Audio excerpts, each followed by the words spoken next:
भगवान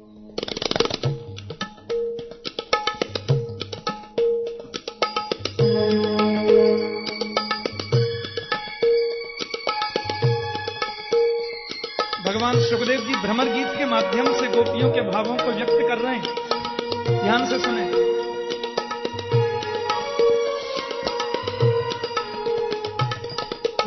मधुपकित बंधो मास्पृशांघ्रिं सपत्न्या कुच विलुलित माला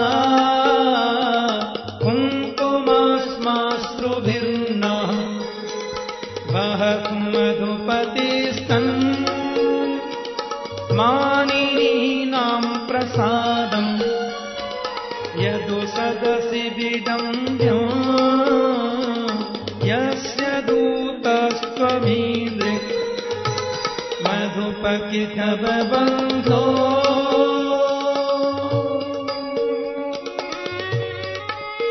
सुंदर भाव।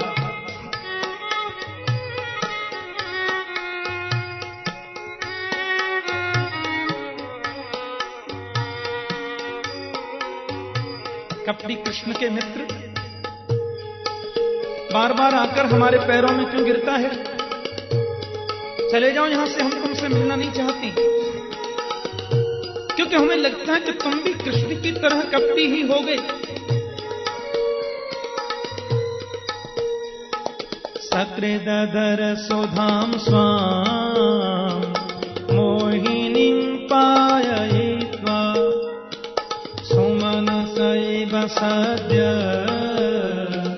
मात्यदेस्मान् भवादृक् परिचरति कथं पादपद्मं तु पद्मा यपि वतरित चेता उत्तमश्लोकजल्पै मधुपकितबन्धो।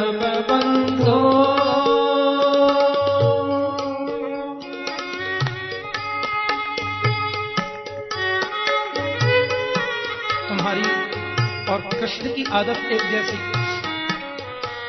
भौरे तुम किसी फूल पर बैठते हो, उसके रस को चूस लेते हो, फिर फूल से वास्ता नहीं। ऐसे ही तुम्हारा कपटी मित्र कृष्ण है। पहले प्यार बढ़ाता है, फिर प्रेम में फंसाता है, फिर रोती बिलखती छोड़कर चला जाता है। एक गोपी बोली, भौरा वो आज का नहीं जन्म जन्मांतर का कपटी है। भौरा वहीं डोल रहा। भ्रमर गीत। मृगयूरिव कपीन्द्रम् बिभ्यधे लुब्धधर्मा श्रियमकृत विरूपा श्रीजितः कामयानाम् बलिमपि बलिमत्वा वेष्टयध्वंसवदय तदलमसित सख्यैर्दुस्त्यजस्तकथार्थ मधुपकितबन्धो।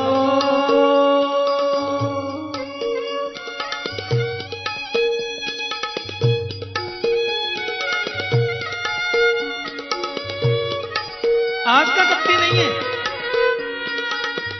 जन्म जन्मांतर का कपटी है। क्या बिगाड़ा था बाली ने? छुप करके बाण मार दिया। मृगयूरिव कपीन्द्रम, जैसे कोई छुप करके व्याध मृग को मारे। स्त्रियमजित विरूपाम स्त्रीजित कामयानाम, शूर्पणखा आई थी शादी रचाने, उसके नाक कान काट दिए। क्या बिगाड़ा था? राजा बलि ने सब कुछ लूट लिया उसका।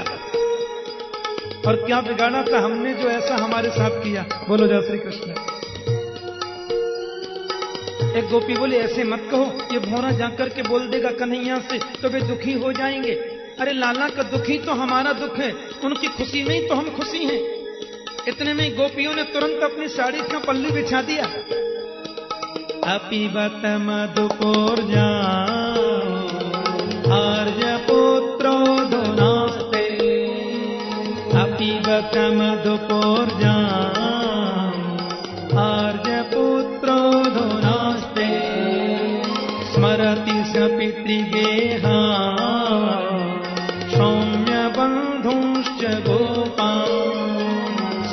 क्वचि सपितृगेहा सौम्य बन्धुश्च गोपान् क्वचिदपि सकथानः किङ्करीणां गृणीते भुजमगुरुषु गन्ध्यम् मूर्ध्नधास्यत्मदानो मधुपकितबन्धो मास्त्रिशाङ्घ्रिं सपत्न्या कुचविलुलितमाला कुङ्कुमस्माश्रुभिर्नः वहतु मधुपतिस्तम् मानिनीनां प्रसादम् यदु सदसि विनम्यम् यस्य दूतस्तमीदृक् मधुपतितव बन्धो मधुपतितव बन्धो मधुपतितव बन्धो। गोपियों ने कहा अपिबत मधुपुरजाम आर्यपुत्रो धुनास्ते स्मरति स पितृगेहान सौम्य बंधुंश्च गोपान क्वचिदपि स कथानः किंकरीणाम गृणीते भुजम गुरु सुगंध्यम मूर्धन धास्यत कदानु। मोहरा हमने जो कुछ भी तुमसे रूठ करके क्रोध में कहा उसे बुरा मत मानना। एक बात बताओ, गोविंद याद करते हैं कि नहीं? हमारा स्मरण करते हैं कि नहीं? एक बार भी याद कर लेते होंगे तो हम समझेंगे कि हमें सर्वस्व प्राप्त हो गया है। भोरा तोड़ के चला गया। उद्धव ने प्रणाम किया, देवी प्रणाम करता हूं, 2 घंटे से मैं आपका सत्संग सुन रहा हूं, आपकी वार्ताओं को ध्यान से मैंने सुनाए और उसको सुनकर के मैं इस निष्कर्ष पर पहुंचा हूं कि योग के माध्यम से पहले मन को एकाग्र करो और फिर उस एकाग्र मन से जब ब्रह्म चिंतन किया जाए तो जीव का भटकाव खत्म हो जाता है। इसलिए मन को एकाग्र करके ब्रह्म में लगाना है। वो ब्रह्म जिसका शरीर नहीं होता, हाथ पैर नहीं होते हैं, निर्गुण है, निर्विकार है, निर्विशेष है, निरीह है, उसमें मन को स्थापित करना है, लगाना है। गोपियों ने टेढ़ी नजर से देखा, उधो मन ना रहे 10-20, मन न रहे 10-20, एक हत्यो सो गयो श्याम संग, अब को आराधे ईस, मन ना रहे 10-20। मन तो एक होता है और उस एक मन को चुराकर तो गोविंद अपने साथ मथुरा ले गया। अब हमारे पास दूसरा मन ही नहीं है तो तुम्हारे ब्रह्म के लिए मन लाएं कहां से?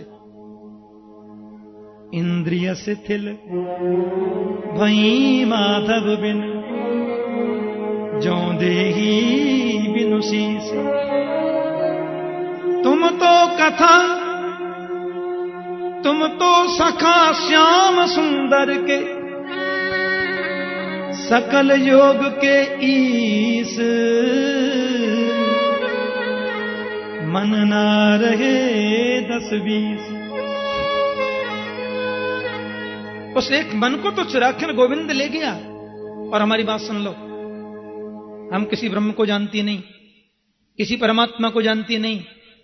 कृष्ण तन कृष्ण मन, कृष्ण ही हमारो धन, 8 याम ऊधो, हमें कृष्ण ही सो काम है। हमारा तन मन धन केवल श्री कृष्ण है और किसी को हम जानती नहीं है। पर एक बात बताओ, तुम कहते हो उसका हाथ नहीं होता तो छींके से मटकी से माखन निकाला कैसे? तुम कहते हो मुंह नहीं होता तो हमारे सामने ऐसे खाया कैसे? जो मुख नाई है तो कहो किन माखन खायो। पैर नहीं है तो गौ चराने के लिए वो गया कैसे? शरीर नहीं होता तो आलिंगन करके हमारे संग रास विहार किया कैसे? बूधो तुम भय बोरे, पाती लेके आए दोरे, तेरा योग कौन जाने, यहां रोम रोम श्याम है। तुम सोचते हो हम रोती हैं उनसे मिलने के लिए? देखो बैठे वृक्ष के ऊपर। उद्धव तुम हमको किसका अब सुना रहे कैसा संदेश, भ्रमित कर रहे वृथायों कहकर, प्रियतम कहां गए परदेश। वो तो हमें छोड़कर एक मिनट भी जाते नहीं है। ये बैठे कदम के ऊपर। उद्धव बोले मुझे नहीं दिखता है। बोले पहले चश्मा बदलो। ये बैठे ना यमुना किनारे हमें बुला रहे हैं। उद्धव बोले मुझे नहीं दिखते, तो हम क्या करें? उद्धव समझ के संजोग में वियोग का अनुभव होना और वियोग में संजोग की अनुभूति होना, यह प्रेम का विचित्र अनुभव होता है, इसमें कोई आपत्ति नहीं। लेकिन देवियों, आप जो रोती हैं कृष्ण को प्रियतम कह करके, वो तो परब्रह्म ही है ना। गोपियां बोली तो तुम ये समझते हो कि हम जो रोती हैं कृष्ण से मिलने को रोती हैं? यदि मिलने को रोती होती उद्धव तो मथुरा यहां से दूर है क्या? हम सवेरे जाती हैं और शाम तक 3 बार मिलके चली आती। कोई दूर है क्या मथुरा? पर हमारी प्रतिज्ञा सुन लो, हमारे जाने से कृष्ण की स्वतंत्रता में किसी भी प्रकार का यदि कोई व्यवधान आता है तो जीवन पर्यंत कृष्ण से नहीं मिलेंगी, पर इस हृदय में सिवाय कृष्ण के किसी और को स्थान नहीं मिल सकता। वो ना मिले, वो न मिले इसकी परवाह नहीं है।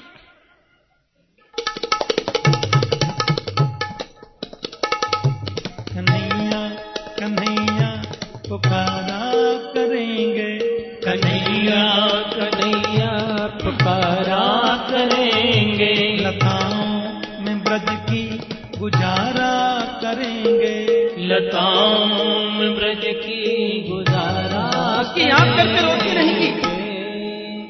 आश्लिष्ट्यवा पादरताम पिनष्टुमाम अदर्शनान् मर्महताम करोतु वा, यथा तथा वा विदधातु लंपटो मत्प्राणनाथस्तु सैवना पर।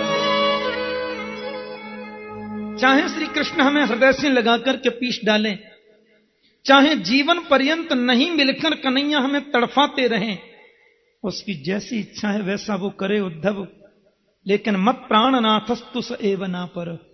हमारा प्राणनाथ, हमारा प्राण वल्लभ, हमारा ईश्वर, हमारा भगवान, हमारा ब्रह्म केवल श्री कृष्ण है। उसके अलावा और किसी को हम चाहती भी नहीं है और मानती भी नहीं है। और वो न मिले तो परवाह नहीं, न मिलेंगी उससे। योग से कोई वियोग कम थोड़े ही है। अरे उसकी याद में रोने में भी बहुत आनंद आता है, उसकी याद में तड़फन में भी एक सुख की अनुभूति होती है। योग से क्या वियोग कम है? और तुम कहते हो वैसे देखो ऐसी लीला करी, फिर देखो उन्होंने ऐसी लीला करी, फिर देखो एक बार ऐसा हुआ, फिर देखो एक बार ऐसा हुआ। वो तो ऐसा है। अब गोपियों ने अकाट्य प्रमाण देना शुरू किया, मेरी सुनो मेरी सुनो मेरी सुनो, झड़ी लगा दी। और मेरी सुनो सुनाते सुनाते गोपियां तो रोने लग गईं कि हानाथ हे रमानाथ ब्रजनाथार्तिनासन मग्नमुद्धर गोविंद गोकुलम ब्रजनर्नवात। हे नाथ, हे रमानाथ, हे लक्ष्मीनाथ, आप आइए, हमें दर्शन दीजिए।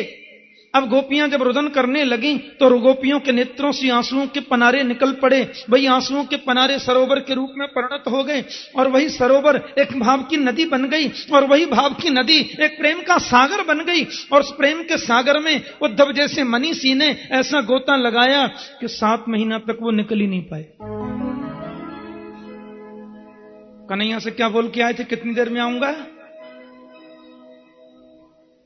1-2 घंटा रुकेंगे, आ जाएंगे। 7 महीना तो निकल गए। उवास कतचिन मासान, कई महीना निकल गए। और उद्धव को जब होश आया, आंखें खोली और चारों तरफ गोपियों की मूर्छा अवस्था, उनके नेत्रों से प्रेम के पनारे निकल रहे हैं, उसमें गोता लग रहा है उद्धव जी का। और महाराज उद्धव के नेत्रों से स्वयं आंसू छलक आए और एक ही बात कही,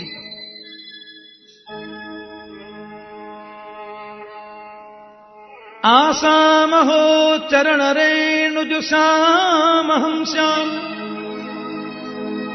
वृंदावने किमपि गुल्मलतौ सधीनाम् या दुस्त्यजं स्वजनमार्जपथं च हित्वा भेजुर्मुकुन्द पदवीं सुतभिर्मृग्याम्। मेरे जीवन की तो एक ही आशा है, मानव का जन्म मिले तो वृंदावन में मिले। मैं पशु भी बनूं तो ब्रजमंडल में बनूं, कोई कीट पतंग भी बनूं तो ब्रज में बनूं। इसी श्लोक का ट्रांसलेशन किया रसखान जी ने। मानुष हो तो वही रस खान, बसों ब्रज गोकुल गांव के ग्वारन। जो पशु हो तो कहा बस मेरो, चरो नित्यानंद की धेनु मझारन। पान हो तो वही गिर को, यही मांगा। और एक बात आपसे कहें, बोलती बंद हो गई उद्धव की, ब्रज में बास की आकांक्षा बढ़ गई। फिर उद्धव ने गोपियों को प्रणाम नहीं किया। उद्धव कहते हैं मैं इनको प्रणाम करने के योग्य तो हूं ही नहीं। फिर उद्धव ने गोपियों के चरणों को भी प्रणाम नहीं किया। उद्धव ने तो गोपियों के चरणों की धूलि को प्रणाम किया। वंदे नंद ब्रज स्त्रीणाम पादरेणुमवीक्ष्णशः यासाम हरिकथोद्गीतम् पुनाति भुवनत्रयम्। नंद जी के ब्रजमंडल में रहने वाली इन गोपियों के चरणों की धूलि को प्रणाम करता हूं मैं, जिनके मुख से निकलने वाली कृष्ण कथा त्रिलोकी को पावन करती है। कमंडल उठाया, परीक्षित बोले वो चदरिया का क्या हुआ? सुखदेव जी बोले कौन सी? बोले पश्मीना वाली। क्या मतलब? अजी ये ज्ञान की चदरिया लेके गए थे ना, उसका क्या हुआ? बोले वो ज्ञान वाली चदरिया तो गुदड़िया हो गई जी, ज्ञान गुदड़ी। ऊधो सूधो है चलो, हमारे ब्रजवासी गांव में ऊधो सूधो है चलो, सुन गोपिन के बोल, ज्ञान बजाई डुमडुमी, प्रेम बजायो ढोल। ज्ञान की डुमडुमी बजती रह गई। सायंकाल का सूर्यास्त बाद में होगा, मैं गोविंद को लेकर के आपके पास में आ जाऊंगा। और वे दौड़े दौड़े गए। कन्हैया के पास में जैसे मथुरा में पहुंचे, मेरे गोविंद ने उद्धव जी को देखा, बड़े स्नेह और बड़े प्यार से बोले आइए ज्ञानी जी। उद्धव ने कहा जले पर नमक मत डालो, इतना निष्ठुर इतना कठोर तो मैंने जीवन में दूसरा कोई देखा ही नहीं। कैसे रह लेते हो आप गोपियों के बिना? ऐसे प्रेम साम्राज्य को छोड़कर तुम कैसे रह लेते हो गोपाल यहां? उद्धव ने किशोरी जी, श्री राधा रानी, यशोदा मैया सबकी एक एक वार्ता बताई। गोविंद बोले आज मुझे खुशी है, तुम ज्ञानी तो थे उद्धव, पर जिस ज्ञान में भक्ति नहीं होती वो सूखा ज्ञान व्यक्ति को कभी कभी अहंकारी बना देता है। और जिस भक्ति में ज्ञान नहीं होता उस भक्ति को दिग्भ्रमित होने का खतरा बना रहता है। प्यार से बोलो जय श्री कृष्ण। भक्ति में ज्ञान का होना जरूरी है और ज्ञान में भक्ति का होना जरूरी है। ये बहुत जरूरी है। जिस भक्ति में ज्ञान नहीं है वो अंधी है, और जिस ज्ञान में भक्ति नहीं है वो पंगु है, लंगड़ा है। दोनों का होना नितांत जरूरी है। प्यार से बोलो जय श्री कृष्ण। भगवान ने कहा जरा आंखें बंद करना। उद्धव ने नेत्र बंद किए, प्रभु ने कहा खोल कर देखो। खोल के देखा तो कन्हैया के बगल में राधा रानी बैठी हैं और हजारों गोपियां वहीं प्रकट हैं।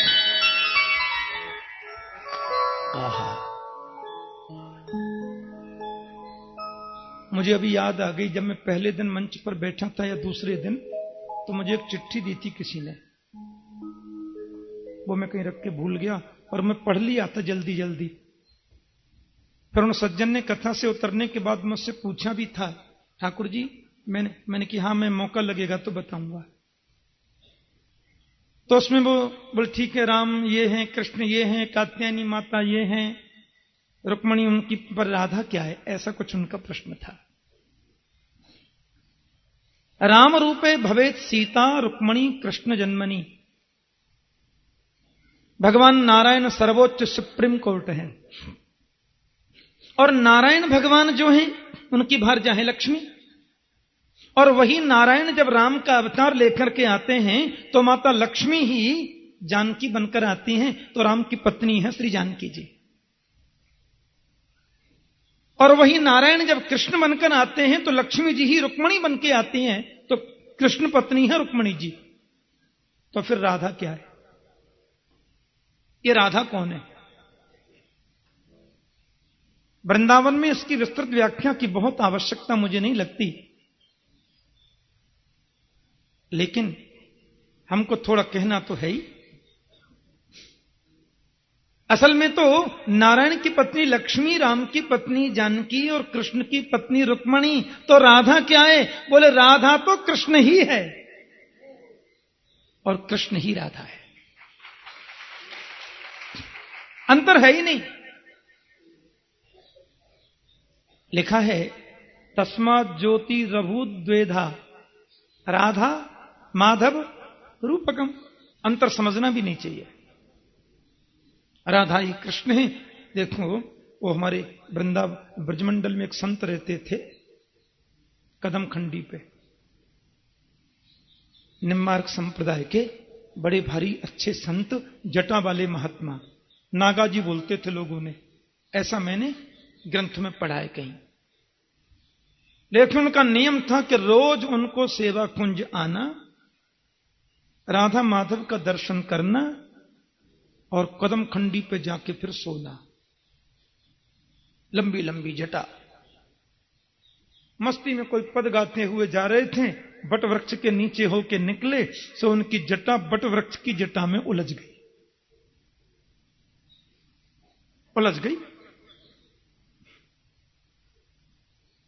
और जैसे ही वो जटा उलझी, सज्जनों,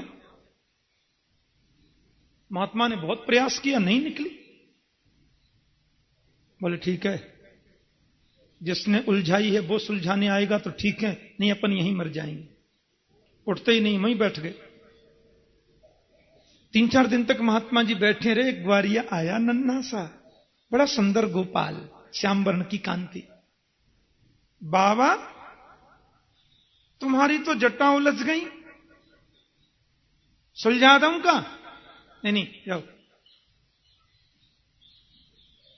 अरे महाराज जी, जटा उलझ गई, आपको बहुत कष्ट होएगा, लाओ मैं सुलझा दूं। मैंने कहा ना, हाथ मत लगाना, जाओ यहां से। अरे बड़े गुस्सा है रे बाबा, हम जटा सुलझाए की तो कह रहे हैं। मैंने कहा ना, जिसने उलझाई है वो सुलझाने अपने आप आएगा, तुम्हें क्या मतलब? तो कौन ने उलझाई है? बा को नाम बताओ, बा बुला के ले आऊं। अरे मैंने कहा ना, जिसने उलझाई है अपने आप आएगा। सब ग्वारिया में से गोविंद प्रकट हो गए, कन्हैया प्रकट हो गए। ले आ गए। हमने उलझाई है ये यदि तुम मानो बाबा, तो हम आ गए, अब सुलझा दो। खबरदार जो मेरी जटा से हाथ लगाए। क्यों? जब आप ये मानते हो कि कृष्ण ने उलझाई है तो हम सुलझाने आ गए। बोले पहले ये बताओ तुम कौन से कृष्ण हो? कन्हैया भी चक्कर में पड़ गए 10-5 वहां का। आपको कौन से चाहिए? महात्मा बोले एक तो वसुदेव नंदन कृष्ण होते हैं, एक नंदनंदन कृष्ण होते हैं, एक कुंज बिहारी कृष्ण होते हैं, एक निकुंज बिहारी कृष्ण होते हैं, एक नित्य निवृत्त निकुंज बिहारी कृष्ण होते हैं। तुम कौन से हो? भगवान बोले तुम ही बताओ तुम्हें कौन सा चाहिए? बोले हम तो नित्य निवृत्त निकुंज बिहारी कृष्ण के उपासक हैं। बोले वही तो हम हैं, बस अब सुलझा दे। सुलझाने को चले, बोले हाथ मत लगाना। बड़े आए नित्य निवृत्त निकुंज बिहारी कृष्ण। अरे नित्य निवृत्त निकुंज बिहारी कृष्ण तो बिना राधा रानी के एक पल भी नहीं रहते, तुम तो अकेले सोटा से खड़े हो। वो तो किशोरी जी के बिना रहती ही नहीं कभी।